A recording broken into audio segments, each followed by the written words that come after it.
أما بعد فإن خير الحديث كتاب الله وخير الحدي حدي محمد صلى الله عليه وسلم وشر الأمور محدثاتها وكل محدثة بدعة وكل بدعة ضلالة وكل ضلالة في النار رب اشرح لي صدري ويسر لي أمري واحلل عقدة من لساني يفقهوا قولي اللهم انفعنا بما علمتنا وعلمنا ما ينفعنا وزدنا علما رب اوزعني ان اشكر نعمتك التي انعمت علي وعلى والدي وان اعمل صالحا ترضاه واصلح لي في ذريتي اني تبت اليك واني من المسلمين. اعوذ بالله السميع العليم من الشيطان الرجيم. بسم الله الرحمن الرحيم. الف لام را كتاب انزلناه اليك لتخرج الناس من الظلمات الى النور بإذن ربهم إلى صراط العزيز الحميد الله الذي له ما في السماوات وما في الأرض وويل للكافرين من عذاب شديد. الذين يستحبون الحياة الدنيا على الآخرة ويصدون عن سبيل الله ويبغونها عوجا اولئک فی ضلال بعید.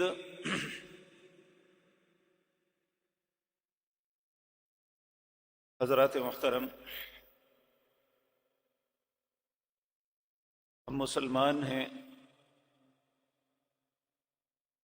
اور ہماری زندگی کا سب سے بڑا فخر یہی ہے کہ ہم اللہ کے اس دین پہ ہیں جس دین کو اللہ نے خود پسند فرمایا. لیکن کہنے والے اور سننے والوں کو یہ بات یاد رکھ لینی چاہیے کہ مسلمان صرف کہلوانے سے نہیں انسان بنتا. اسلام ایک ایگریمنٹ ہے جو انسان اور اللہ کے درمیان ہوتا ہے. اگر وہ اس ایگریمنٹ پہ، اس معاہدے پہ جو ہم نے اللہ سے کیا ہے اس پہ قائم ہے، تو پھر ہمارا حق ہے کہ اپنے آپ کو مسلمان کہیں. اگر جو اللہ سے ایگریمنٹ کیا ہے، معاہدہ کیا ہے، اسے توڑ دیتے ہیں تو قرآن کریم میں کئی مقام ایسے ہمیں ملتے ہیں، سورت بقرہ کے اندر، سورت آل عمران کے اندر اور دوسری جگہوں پہ،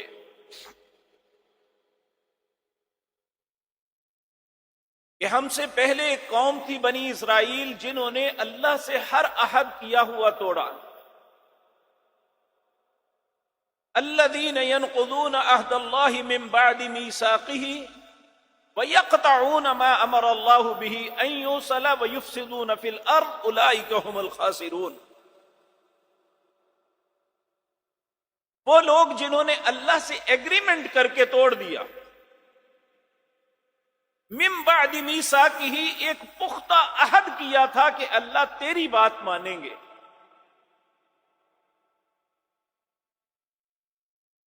ہم نے بھی جب کلمہ پڑھتے ہیں کہ اشہد اللہ الہ الا اللہ،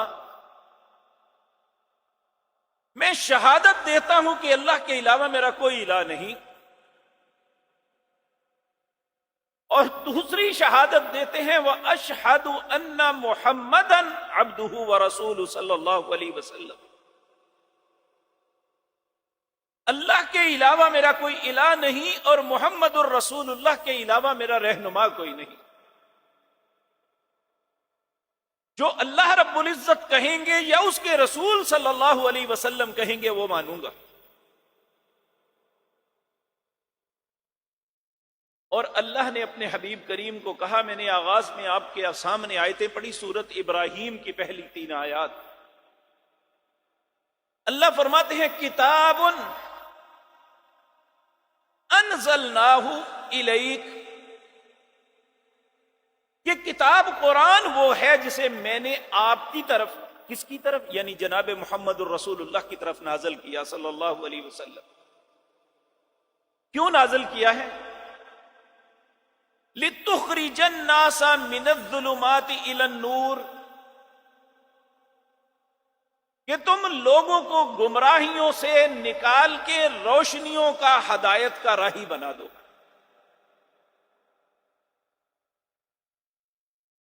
اور یہ بات ذہن میں رکھے کہ ایک مسلمان کے لیے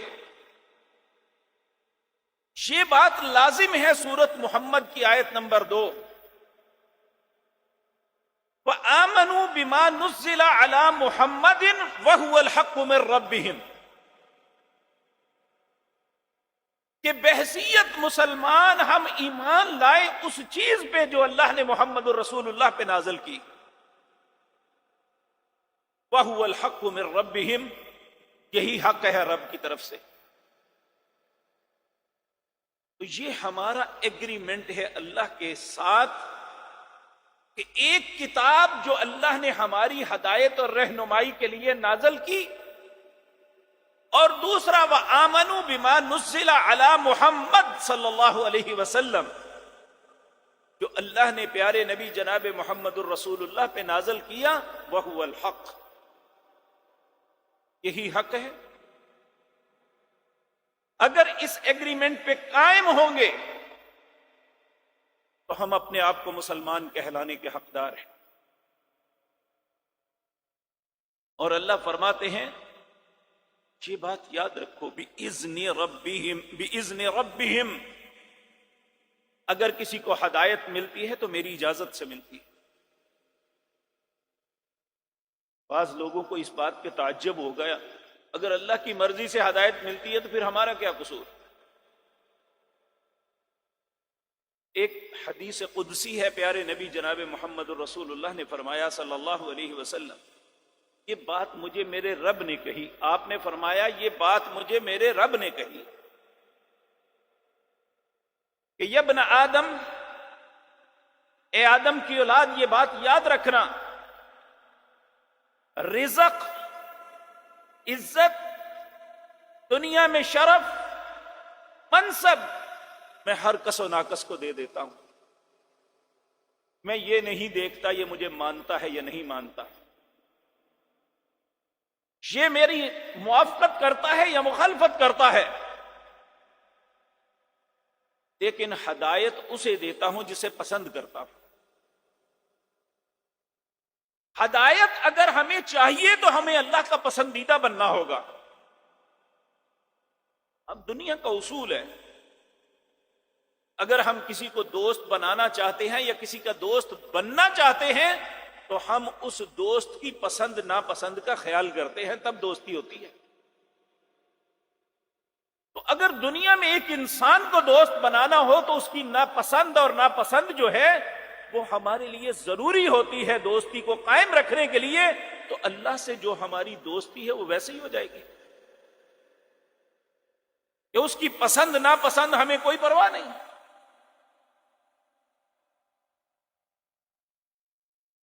اللہ رب العزت فرماتے ہیں بِإِذْنِ رَبِّهِمْ إِلَى صِرَاطِ الْعَزِيزِ الْحَمِيدِ، وہ غالب بھی ہے، تعریف کیا گیا بھی ہے. اللہ، وہ اللہ کون ہے؟ الذی لہ ما فی السماوات وما فی الارض، جو کچھ آسمانوں میں ہے اور جو زمین میں ہے سب کچھ اسی کا ہے. ساتھ ہی کہا وَوَيْلٌ لِّلْكَافِرِينَ، جو اللہ کے حکموں کا انکار کرے گا اس کے لیے ہلاکت ہے. صرف ہلاکت ہی نہیں، عذاب شدید، بڑے سخت عذاب سے دوچار ہوگا. اللہ ہم سب پہ رحم فرمائے. اور اب اللہ کی مرضی ہمارے متعلق کیا ہے؟ اللہ ہم سے تقاضا کیا کرتے ہیں؟ اللہ کہتے ہیں یہ دنیا کی زندگی تمہارے لیے امتحان ہے، یہ عیش و عشرت کی جگہ نہیں ہے۔ اس امتحان میں غور سے اس امتحان کی تیاری بھی کرنی ہے اور اپنے آپ کو بچانا بھی ہے۔ اگلی آیت میں فرمایا الذین یستحبون الحیات الدنیا علی الآخرہ، جو شخص دنیا کی زندگی کو پسند کر لے گا آخرت کے مقابلے میں، وَيَصُدُّونَ عَن سَبِيلِ اللَّهِ، نہ خود صحیح رستے پہ چلے گا نہ لوگوں کو چلنے دے گا، تو وَيَبْغُونَهَا عِوَجًا، ہمیشہ ٹیڑھا پن تلاش کرے گا۔ أُولَئِكَ فِي ضَلَالٍ بَعِيدٍ، یہ بہت دور کی گمراہی میں جا پڑا۔ ہم اسے گناہ نہیں سمجھ رہے۔ آخرت کے مقابلے میں دنیا کی زندگی، ان کی رونقوں، ان کی رعنائیوں، ان کی سب چیزوں کو آخرت کے مقابلے میں ترجیح دینے کو گناہ نہیں سمجھتے، جبکہ اللہ رب العزت ہم سے یہ نہیں چاہتے۔ نبی کریم صلی اللہ علیہ وسلم نے فرمایا اللہ دو خوف کسی انسان میں جمع نہیں کرے گا۔ اچھا یا رسول اللہ، یہ اس کا کیا مطلب؟ آپ نے فرمایا جس نے دنیا میں اللہ سے ڈرتے ہوئے زندگی گزاری، اللہ آخرت میں ہمیشہ کے لیے اسے بے خوف کر دے گا۔ اور جس نے دنیا کی زندگی بے خوف گزاری، اللہ پھر ایسا ڈرائے گا جیسا کبھی کسی نے ڈرایا نہیں ہوگا۔ اس لیے میرے عزیز بھائیوں، اسلام صرف نام رکھنے کا نہیں ہے، اسلام انسان کی تربیت کرتا ہے، اس کو حیوانیت سے نکال کے انسانیت کے معراج پہ پہنچاتا ہے۔ اسلام وہ دین ہے جو انسان کی رہنمائی کرتا ہے، اس کی روحانیت کی تسکین ہو، اس کی اخلاق کا سدھار ہو، اس کی معاشرتی زندگی میں ایک دوسرے سے تعلقات ہوں، اور انسان کی تفریح تک ہر چیز کے معاملے میں اسلام ہماری رہنمائی کرتا ہے۔ اسلام ہی ہمیں بتاتا ہے کہ معاشرے کے اندر امن و امان کیسے قائم ہو سکے۔ آپ دیکھیں اللہ رب العزت دنیا کے ان جھوٹے ٹھیکیداروں کو کھول رہا ہے کہ ان دنوں ایک ڈاکومنٹ جو دنیا میں عیاں ہوئے، وہ دنیا میں انسانیت کے بہت بھلائی کا نام اپنا اس کی تشہیر کرنے والے، ان کی زندگی کتنی گھنونی ہے اور کتنی کمینگی اور ضلالت کی زندگی بسر کر رہے ہیں۔ اس سے انسان کو احساس ہونا چاہیے کہ اسلام چیز کیا ہے، کتنی بڑی نعمت ہے۔ پیارے نبی جناب محمد الرسول اللہ ہزاروں کروڑوں درود و سلام بھیجے آپ کی ذات مطہرہ پر۔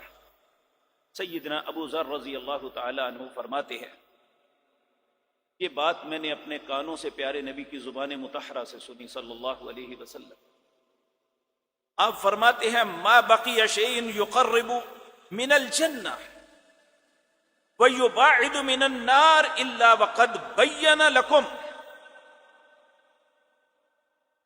اے لوگو، کوئی بات ایسی باقی میں نے نہیں چھوڑی جو کسی انسان کو جنت تک لے جا سکتی ہے تو میں وہ نہ بتائی ہو۔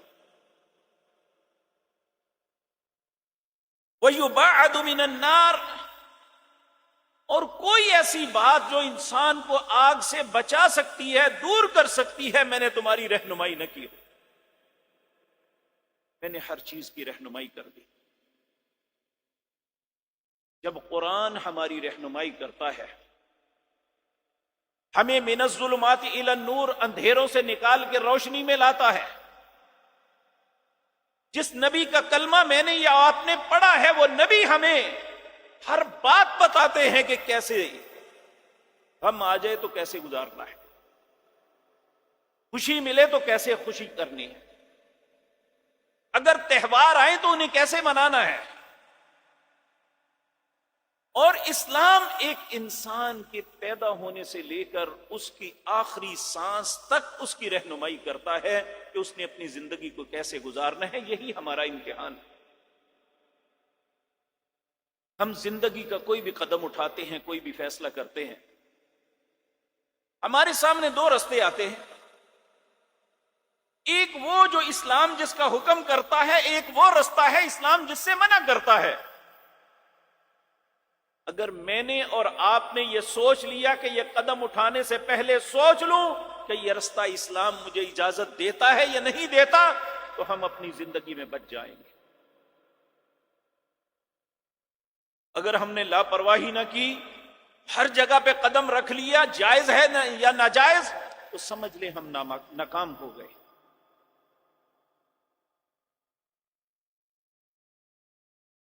بلکہ ایک مرتبہ یہ جو کفار تھے رسول اللہ کے زمانہ مبارک میں، یہ ہر معاملے میں مسلمانوں پہ طنز کرتے ہیں، انہیں تکلیف پہنچانے کی کوئی موقع ضائع نہیں کرتے۔ لیکن وہ کیسے خوبصورت لوگ تھے، جب وہ تانا دیتے، بجائے اس بات کہ وہ کسی کمپلیکس کا احساس کمتری کا شکار ہوتے، وہ فخر سے کہتے ہاں۔ ان میں ایک واقعہ میں عرض کرتا ہوں۔ حضرت سلمان فارسی رضی اللہ تعالی عنہ، یہ حالانکہ اپنی پہلی زندگی میں عیسائی تھے اور ایک بہت خوبصورت زندگی گزار رہے تھے۔ اسلام ملا تو بہت سی تکلیفیں بھی آئیں، اس کے باوجود ایک دن کفار کے لوگوں نے تانا دیا۔ تانا کیا دیا کہ آپ کے نبی تو استنجے کا بھی بتاتے ہیں کہ کس طرح کرنا چاہیے، تو کسی شرمندگی کا اظہار نہیں کیا۔ حضرت سلمان رضی اللہ تعالی عنہ کہتے ہیں نعم، ہاں، انہو نہانا ان یستنجی احدنا بیمینی، تیرے نبی نے میری رہنمائی کی کہ دائیں ہاتھ سے استنجا نہیں کرنا، او یستقبل القبلہ، قبلے کی طرف منہ کر کے پیشاب پخانا نہیں کرنا،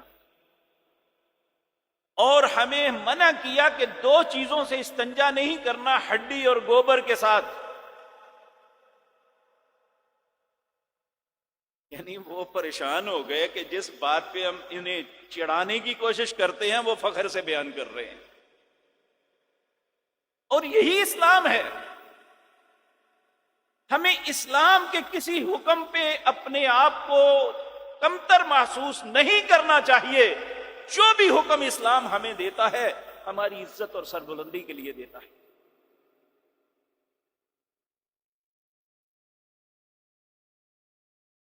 اب سوال یہ پیدا ہوتا ہے، کیا کوئی ایسا ترازو ہے کہ میں اپنے آپ کو تول لوں؟ آپ بھی اپنے آپ کو خود دیکھ لیں، کسی فتوے کی ضرورت نہیں، کیونکہ میں آپ کا من نہیں جانتا، آپ میرا نہیں جانتے۔ کیا اللہ نے کوئی ترازو دیا ہے کہ میں دیکھ لوں کہ میرا اسلام کیسا ہے؟ تو اللہ رب العزت سورۃ نساء کی آیت نمبر 125 میں فرماتے ہیں وَمَنْ أَحْسَنُ دِينًا مِمَّنْ أَسْلَمَ وَجْهَهُ لِلَّهِ وَهُوَ مُحْسِنٌ، اس شخص سے بہتر دین کسی کا نہیں ہے جس نے اپنا ہر کام اللہ کی رضا کے لیے، وَهُوَ مُحْسِنٌ، یہ محسن ہے، اچھا انسان ہے۔ اب میں بھی صبح سے لے کر شام تک کئی کام کرتا ہوں، آپ بھی کرتے ہیں، ہمیں کسی مفتی صاحب کے پاس جانے کی ضرورت نہیں۔ ہم اپنے معمولات زندگی کو اس میزان کے اندر رکھیں، کیا ہمارے معمولات زندگی اللہ کو راضی کرنے کے لیے ہیں؟ تو پھر میں اچھا مسلمان ہوں۔ اگر اس کے برعکس ہیں تو مجھے سوچنا چاہیے، کیونکہ وَلَن تَجِدَ لِسُنَّتِ اللَّهِ تَبْدِيلًا، اللہ کا قانون کبھی تبدیل نہیں ہوتا۔ یہ نہیں کہ ہم زیادہ لوگ کوئی کام کرنا شروع کر دیں تو وہ غلط ہو تو وہ جائز ہو جاتا ہے، ایسا نہیں ہے۔ ابراہیم علیہ السلام کی پوری قوم غلط تھی، صرف اکیلے ابراہیم درست تھے، تو اللہ نے قوم کو ملت نہیں کہا تھا، کہا ان ابراہیم کان امۃ واحدہ، میرے لیے اکیلا ابراہیم امت ہے، یہ سب لوگ کوئی حیثیت نہیں رکھتے۔ اللہ کے نزدیک اچھا وہ ہے، اچھا مسلمان وہ ہے، وَمَنْ أَحْسَنُ دِينًا مِمَّنْ أَسْلَمَ، دین کے اعتبار سے وہ انسان اچھا ہے جس نے اپنے آپ کو فرما بردار کر لیا اللہ کی رضامندی کے لیے، وَهُوَ مُحْسَن، اور یہی اچھا مسلمان ہے۔ اللہ ہمیں بھی ایسا بنا دے۔ وَاتَّبَعَ مِلَّةَ إِبْرَاهِيمَ حَنِيفًا وَاتَّخَذَ اللَّهُ إِبْرَاهِيمَ خَلِيلًا، ابراہیم ایسے مسلمان تھے اس لیے اللہ نے انہیں اپنا دوست بنا لیا۔ تو اگر ہم بھی اللہ کے دوست بننا چاہتے ہیں، اور یقینی بات ہے ہر مسلمان چاہے گا کہ میرا رب میرا دوست بن جائے، اور جب رب دوست بنتا ہے، اللہ ولی الذین آمنوا، اللہ ایمانداروں کا دوست بنتا ہے۔ ایمان کیا ہے؟ جو اللہ کی بات ماننے والے ہیں۔ اللہ ولی الذین آمنوا یخرجہم من الظلمات الی النور، اللہ انہیں اندھیروں سے نکال کے روشنیوں میں لے آتا ہے، ہدایت پہ لے آتا ہے، گمراہی سے نکال کے راہ ہدایت پہ لے آتا ہے۔ والذین کفروا اولیاؤہم الطاغوت، جو کافر ہیں وہ طاغوت سرکش لوگوں کے دوست ہیں۔ یخرجونہم من النور الی الظلمات، وہ لوگوں کو ہدایت سے نکال کے گمراہی کے رستے پہ لاتے ہیں۔ اور آج جو کچھ ہمارے ملک میں ہو رہا ہے بسنت کے نام پہ، دو آیات آپ کے سامنے رکھتا۔ ایک یہ، اللہ فرماتے ہیں وَمَن يَتَبَدَّلِ الْكُفْرَ بِالْإِيمَانِ، جس نے ایمان کو بدل کے کفر میں ڈالا، فَقَدْ ضَلَّ سَوَاءَ السَّبِيلِ، وہ سیدھے رستے سے بھٹک گیا۔ دوسری آیت سورۃ بقرہ کی ہے، اللہ فرماتے ہیں أُولَئِكَ الَّذِينَ اشْتَرَوُا الضَّلَالَةَ بِالْهُدَىٰ، کیسے لوگ ہیں گمراہی خرید کے لاتے ہیں، ہدایت مفت میں ملتی ہے نہیں لیتے۔ وَالْعَذَابَ بِالْمَغْفِرَةِ، میں انہیں معاف کرنا چاہتا ہوں، یہ عذاب کے رستے پہ جاتے ہیں۔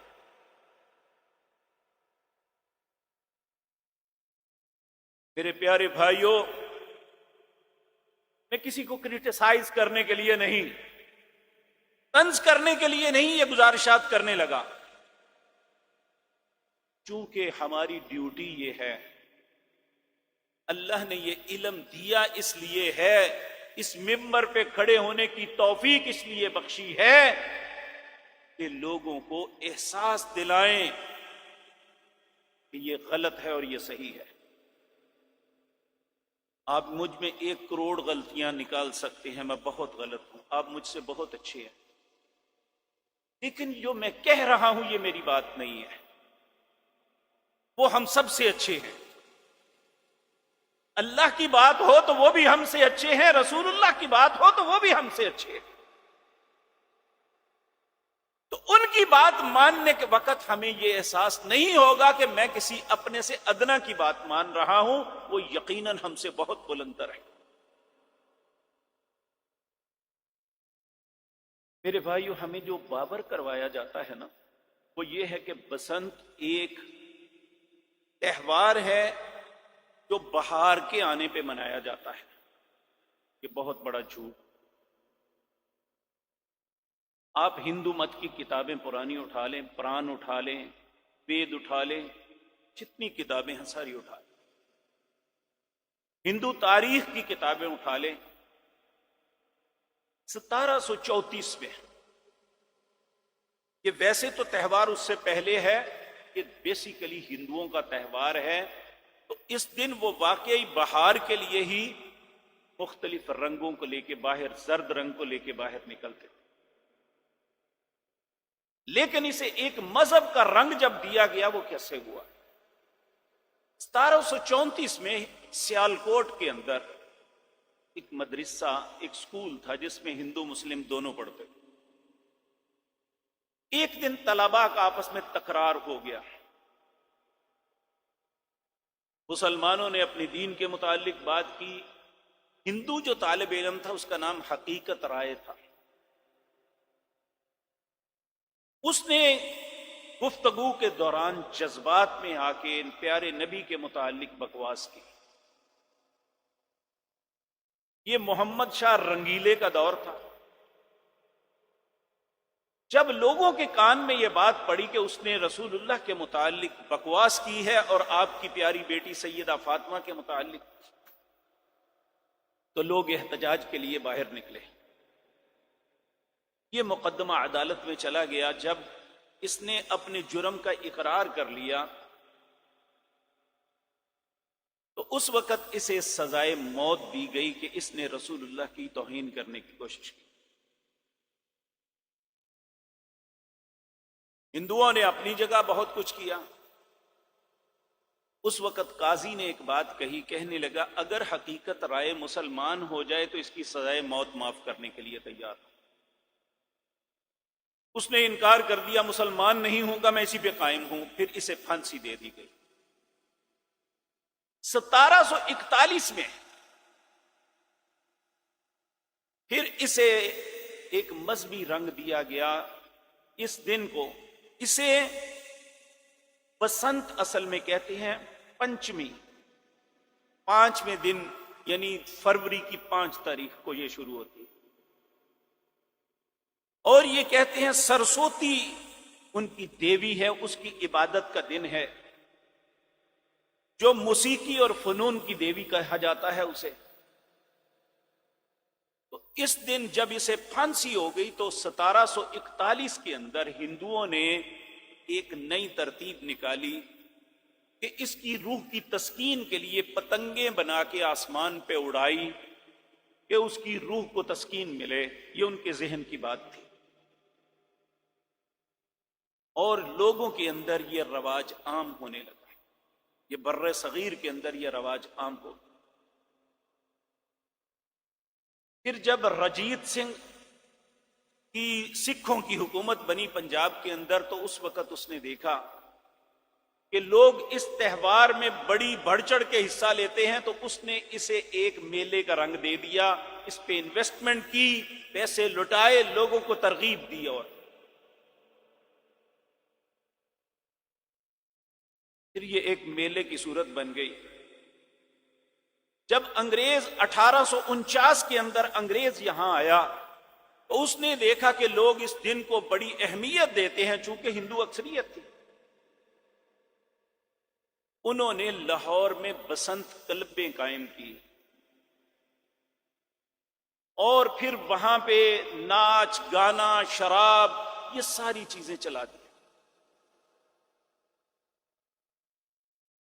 جب ہم نے اس ملک کو الگ کرنے کے لیے تحریک اٹھائی کہ ہم 2 مذہب کے لوگ ہیں، تم کافر ہو ہم مسلمان ہیں، ہمیں الگ مملکت چاہیے.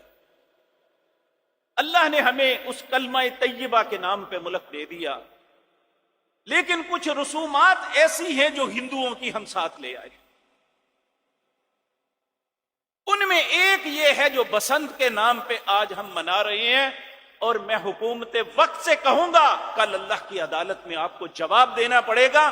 جس خباثت کو 20 سال میں ختم کیا تھا آپ نے دوبارہ شروع کر دیا.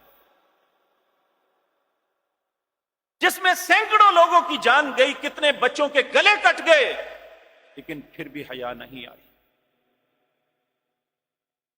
وَإِذْ زَيَّنَ لَهُمُ الشَّيْطَانُ أَعْمَالَهُمْ، شیطان نے ہمارے لیے یہ اعمال کو مزین کر دیا. میرے ایک عزیزہ پرسوں سعودی عرب سے آ رہے تھے، دمام سے، تو کہتے ہیں جہاز میں نصف سے زیادہ نوجوان تھے صرف سعودی عرب سے بسنت منانے کے لیے یہاں آ رہے ہیں،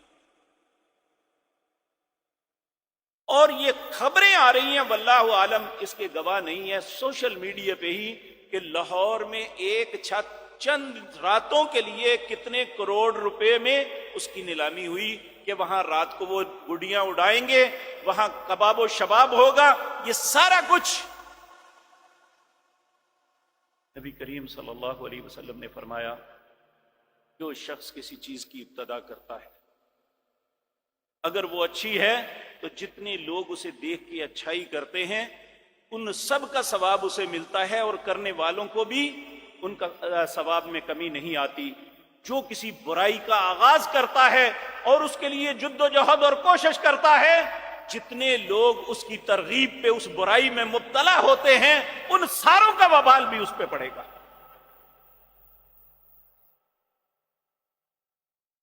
سب سے بڑی بات میرے پیارے بھائیو یہ ہے، نبی کریم صلی اللہ علیہ وسلم نے ارشاد فرمایا، ہمارے ایمان کا تقاضا یہ ہے کہ ہم یہ بات سمجھے کہ رسول اللہ کی زبان مطہرہ سے کبھی غلط بات نہیں نکل سکتی،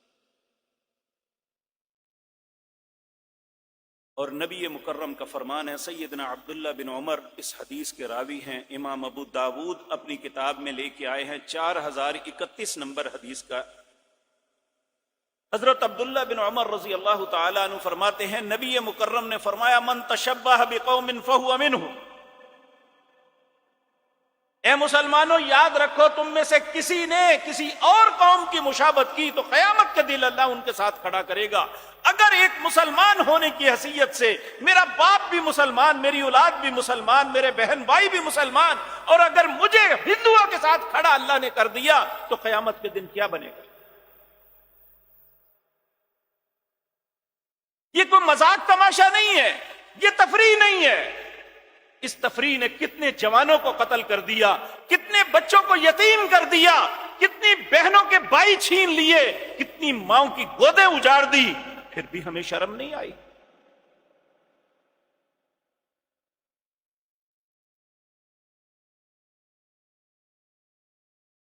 اور کروڑوں روپے اڑا رہی ہیں، ہر وقت زبان سے یہ ہے کہ مر گئے، لٹے گئے، کاروبار نہیں ہے، اتنا ادھار دینا ہے، اتنا یہ دینا ہے، اور کبھی حکومتوں کو گالی، کبھی کسی کو۔ ہم کر کیا رہے ہیں؟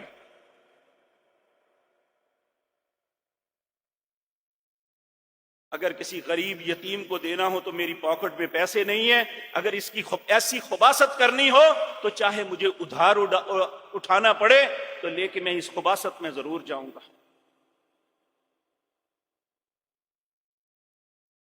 جبکہ اللہ رب العزت نے اللہ کے راستے میں خرچ کرنا یہ بہت عظیم اجر ہے۔ اللہ نے اپنے بندوں کی تعریف کرتے ہوئے کہا والذین اذا انفقوا لم یسرفوا ولم یقتروا وکان بین ذلک قواما، میرے بندے وہ ہیں جو میرے راستے میں خرچ کرنے وقت بھی اعتدال سے کرتے ہیں، نہ تو وہ فقیر بن جائیں سب کچھ لٹا کے، اور نہ ہی وہ بخیل بن جائیں کہ کسی کو کچھ نہ دیں، وہاں بھی اعتدال کی راستہ اختیار کرتے ہیں، اللہ کو وہ پسند ہے۔ اور جو شخص تبذیر اسراف کرتا ہے فضول کاموں میں پیسے پھینکتا ہے، تو نبی مکرم اللہ رب العزت نے سورت بنی اسرائیل 15ویں پارے میں فرمایا ان المبذرین کانوا اخوان الشیاطین، فضول خرچی کرنے والے شیطان کے بھائی ہیں۔ اس وقت ہمارا کیا حال ہوگا؟ نبی مکرم صلی اللہ علیہ وسلم نے ارشاد فرمایا کہ قیامت کا دن یہ 50,000 سال کا ہوگا۔ آدم کی اولاد اپنے دونوں قدموں میں سے ایک کو ہلا نہیں سکے گی جب تک 5 باتوں کا جواب نہیں دے دے گا۔ پہلا سوال ہوگا، اور اس وقت انسان اور اللہ کے درمیان کوئی ترجمان نہیں ہوگا۔ اللہ رب العزت پوچھیں گے اے میرے بندے بتا میں نے تمہیں زندگی دی کہاں بسر کی؟ اس کا جواب دینا پڑے گا کہ میں نے کہاں کہاں بسر کی۔ اگر خدا نخواستہ یہ بات ذہن میں رکھیں، ہم اپنے غلط رویوں کے انکاری ہو جائیں گے، ہم نے کچھ نہیں کیا جی۔ اللہ رب العزت سورۃ یاسین میں فرماتے ہیں الیوم نختم علی افواہہم وتکلمنا ایدیہم وتشہد ارجلہم بما کانوا یکسبون۔ اللہ پھر کہیں گے کوئی بات نہیں، اس کے منہ پہ مور لگا دو، یہ اب زبان سے نہیں بولے گا۔ وَتُكَلِّمُنَا أَيْدِيهِمْ، پھر اللہ اس کے ہاتھوں کو حکم دے گا تم بولو کیا کرتے رہے تھے۔ جب ہاتھ اس کے خلاف گواہی دیں گے، یہ کہیں گے تم میرے تھے، یہ کیا کر رہے ہو؟ وہ کہیں گے آج اس اللہ نے ہمیں حکم دیا ہے جس نے ہر چیز کو بولنا سکھایا، آج تیری بات نہیں مانیں گے، اللہ کی بات مانیں گے، بتائیں گے جو ان ہاتھوں نے کیا۔ وَتَشْهَدُ أَرْجُلُهُمْ، پاؤں شہادت دیں گے یہ کہاں کہاں چل کے جاتے رہے۔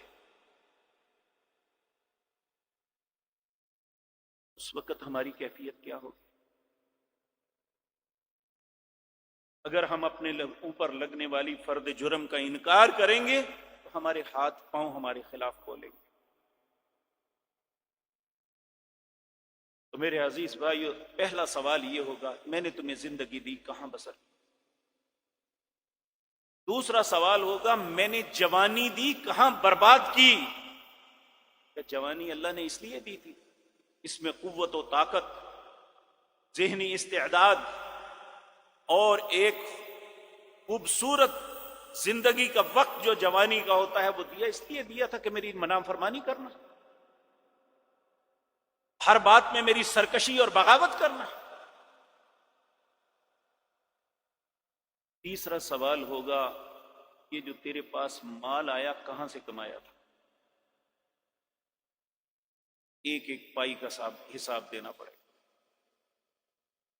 اور اگر مال کمایا صحیح لیکن خرچ اپنی مرضی سے کیا تو یہ سوال ہوگا مجھے یہ بتا خرچ کہاں کہاں کیا؟ کیا اللہ کو لکھ کے دیں گے میں اتنے لاکھ کی گڈیاں لے کے، اتنے لاکھ کی ڈوریں لے کے لوگوں کو قتل کرنے کے لیے چھتوں پہ چڑھا اور ساری رات ہا ہا ہو کرتے رہے؟ جب رات کو اللہ کہتا ہے کوئی ہے مجھ سے معافی مانگنے والا، اور میں چھت پہ کھڑا ہو کے ناچتا رہا۔ اللہ نے کہا ہے مجھ سے مانگنے والا میں اسے رزق دے دوں، میں رزق کو اڑاتا رہا۔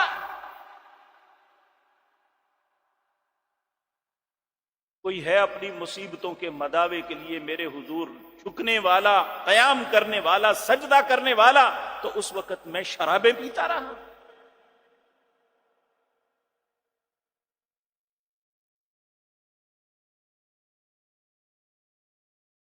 اور پانچواں سوال یہ ہوگا میں نے تمہیں علم دیا، آج کوئی مسلمان ایسا پڑھا ان پڑھ نہیں ہے جو غلط اور صحیح کو نہ جانتا ہو۔ کہا جو تم جانتے تھے کہ یہ غلط ہے اور یہ صحیح ہے اس پہ عمل کہاں تک کیا؟ کہ ہر انسان کو وہ عالم ہے یا غیر عالم ہے، وہ امیر ہے یا غریب ہے، ہر انسان کو اس بات کا جواب دینا پڑے گا۔ اس وقت ہماری کیا کیفیت ہوگی؟ میرے بھائیوں، نبی کریم صلی اللہ علیہ وسلم نے تو یہاں تک ہماری رہنمائی فرمائی۔ حضرت سیدنا ثابت بن ضحاک یہ ایک صحابی تھے، کہتے ہیں میں نبی کریم صلی اللہ علیہ وسلم کے پاس حاضر تھا، ایک شخص آیا، اس نے آ کے کہا کہ یا رسول اللہ میں نے ایک نظر مانی ہے کہ بوانا پہ جا کے اونٹ کو ذبح کروں اور لوگوں میں تقسیم کر دوں۔ آپ نے فرمایا اسے هل كان فيها وثن من اوثان الجاہلیہ یعبد، کیا جاہلیت میں یہ کوئی وثن تھا، یہاں کوئی بت تھا، یا یہاں کوئی ایسا معاملہ تھا جس کی عبادت کرتے تھے اس لیے وہاں جا کے ذبح کرنا چاہتے ہو؟ کہنے لگا نہیں۔ آپ نے فرمایا جاہلیت کے زمانے میں یہاں کوئی میلہ لگتا تھا اس وجہ سے تم وہاں جا کے کرنا چاہتے ہو؟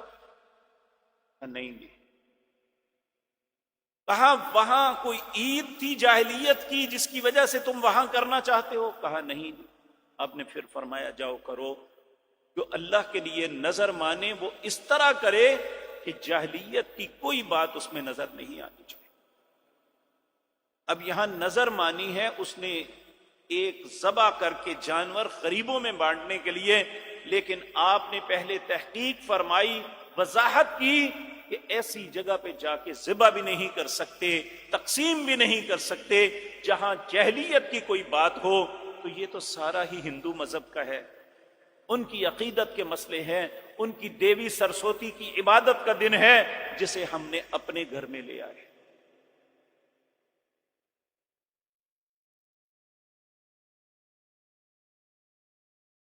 میرے عزیز بھائیوں، ہمارا دین تو ہمیں اس کام کی اجازت نہیں دیتا جو عبادت کے نام پہ کوئی ایسا کام کریں جو رسول اللہ کے طریقے میں نہیں ہے۔ آپ کی زندگی کا کوئی خطبہ، کوئی تقریر، کوئی درس ایسا نہیں جب آپ آغاز کرتے تو اللہ کی حمد و ثنا بیان کرتے۔ الحمدللہ، تمام تعریفیں اللہ کے لیے ہیں۔ نحمدہ ونستعینہ ونستغفرہ، میں اس کی حمد بیان کرتا ہوں۔ نستعینہ، میں اس سے مدد طلب کرتا ہوں۔ ونستغفرہ، میں اس سے بخشش طلب کرتا ہوں۔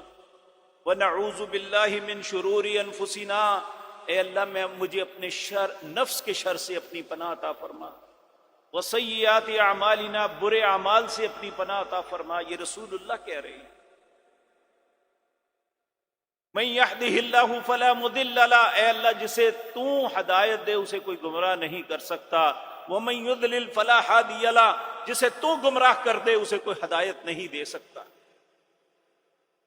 ونشہد ان لا الہ الا اللہ وحدہ لا شریک لہ واشہد ان محمدا عبدہ ورسولہ، میں شہادت دیتا ہوں اللہ تیری ذات کے علاوہ کوئی الہ نہیں، میں شہادت دیتا ہوں محمد اللہ کے بندے اور اس کے رسول ہیں۔ پھر آپ یہ کہتے وَشَرَّ الْأُمُورِ مُحْدَثَاتُهَا، وہ بدترین کام ہے جو دین کے اندر نیا ایجاد کیا جائے، یہ تو دین بھی نہیں ہے۔ وَشَرَّ الْأُمُورِ مُحْدَثَاتُهَا، وہ بدترین کام ہے جو دین کے اندر نیا ایجاد کیا جائے۔ وَكُلُّ مُحْدَثَةٍ بِدْعَةٍ، دین میں جو نیا کام ایجاد کیا جائے وہ بدعت ہے۔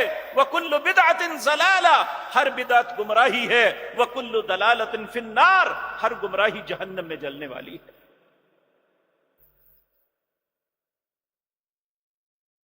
ایک مثال میرے عزیز بھائیوں دیتا ہوں۔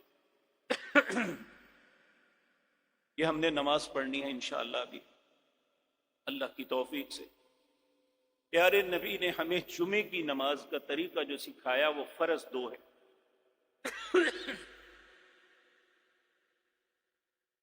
دو فرض ادا کرنے۔ اگر میں آپ سے عرض کروں کہ آج 3 فرض ادا کریں گے، آپ مجھے کیا سمجھیں گے؟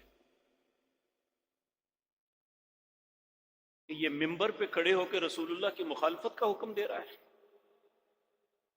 حالانکہ وہ بھی نماز ہے، اس کے قیام کے اندر بھی ہم قرآن پڑھیں گے، سورۃ فاتحہ پڑھیں گے، اس کے رکوع اور سجود میں اللہ کی تسبیحات کریں گے، لیکن نہیں کریں گے۔ کیوں؟ اگر ہم نے یہ تیسری رکعت ادا کی تو پہلی 2 بھی برباد ہو جائیں گی۔ اگر ہم عبادت جو ہے اس میں اپنی مرضی نہیں کر سکتے تو جو ہماری ہے ہی نہیں اسے اپنے اندر لانا۔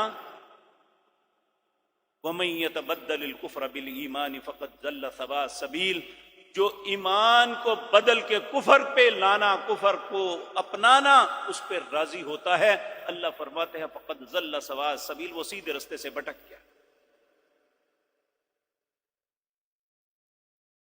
اب یہ فیصلہ ہمارا ہے۔ اور ایک بات اور ذہن میں رکھیں، امام شافعی رحمۃ اللہ علیہ کا ایک شعر ہے، کہتے ہیں دین کی بربادی کا سبب تین لوگ بنتے ہیں۔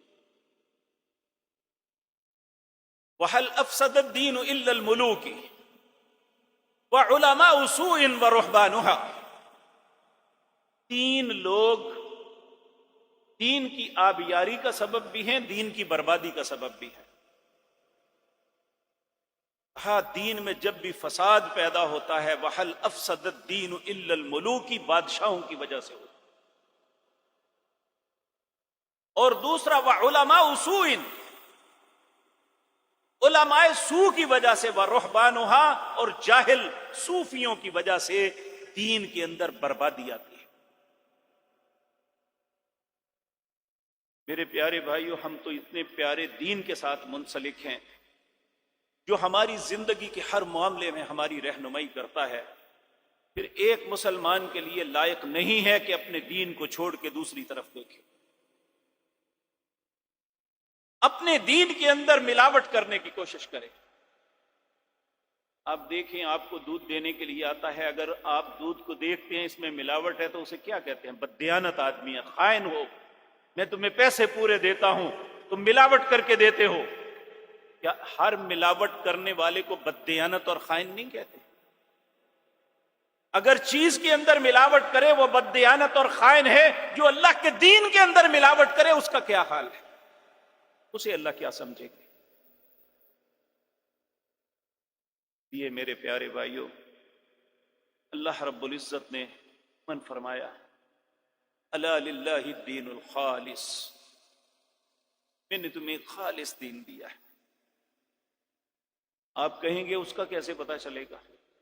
پیارے نبی جناب محمد رسول اللہ نے فرمایا، حجۃ الوداع کا خطبہ تھا، یہ آپ کی زندگی کا سب سے بڑا اجتماع تھا جو عرفات کے اندر ہوا۔ 1,00,000 سے زیادہ، اس زمانے میں لاکھ کا مطلب آج کے کروڑوں انسانوں کے برابر اجتماع تھا۔ رسول اللہ نے 53 باتیں لوگوں کے سامنے رکھی، ان میں ایک یہ تھی،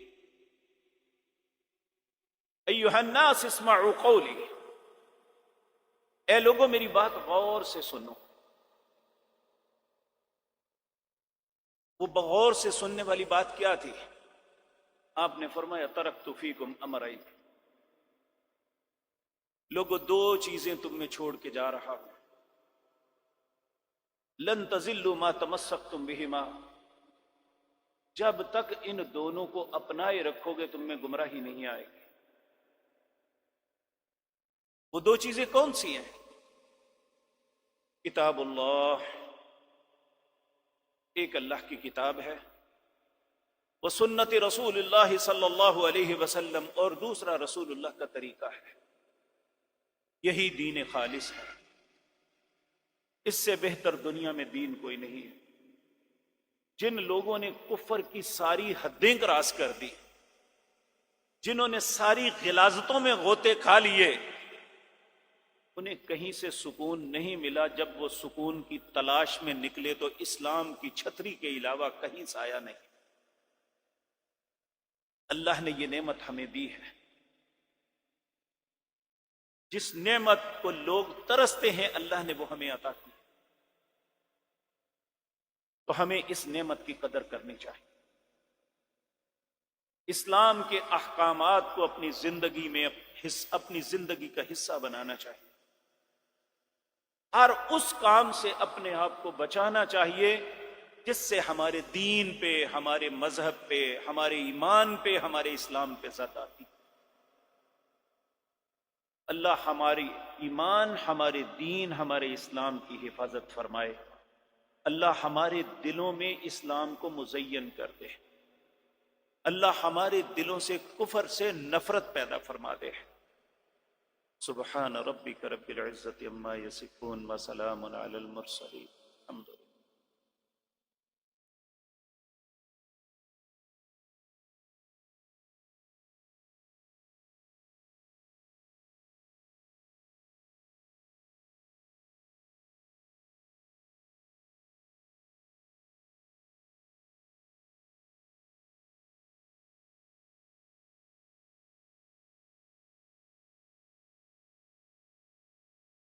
إن الحمد لله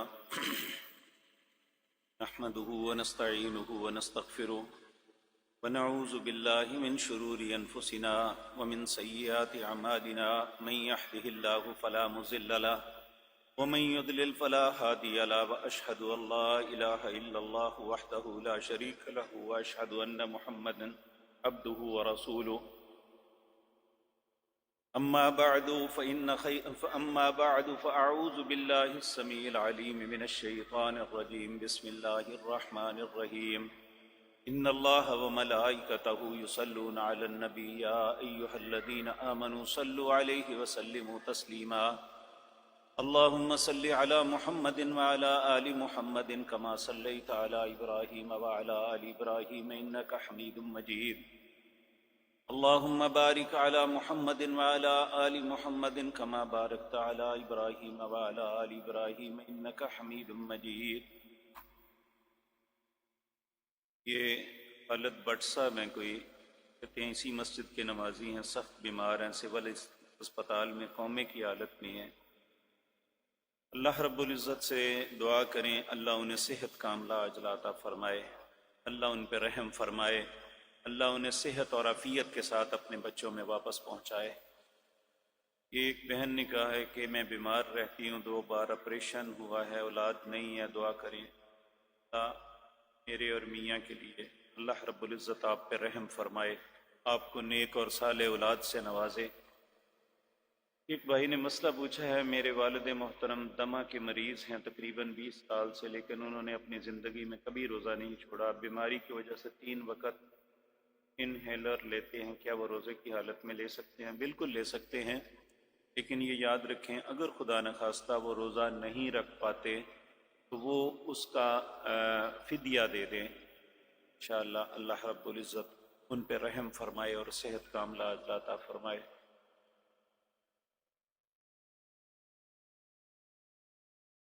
رکا بھی وہ خالد بٹ صاحب کے لیے ہے، اللہ رب العزت انہیں شفاء کاملہ عاجلہ عطا فرمائے، اور بھی جتنے بیمار ہیں اللہ سب بیماروں پر رحم فرمائے۔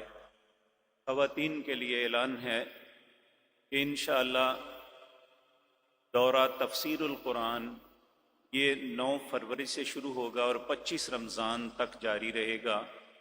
مسجد مکرم کے خواتین کے مدرسے میں انشاءاللہ خواتین ہی خواتین کو پڑھائیں گی۔ یہ صبح 8:30 بجے سے لے کر 12:30 بجے تک کلاس ہوا کرے گی۔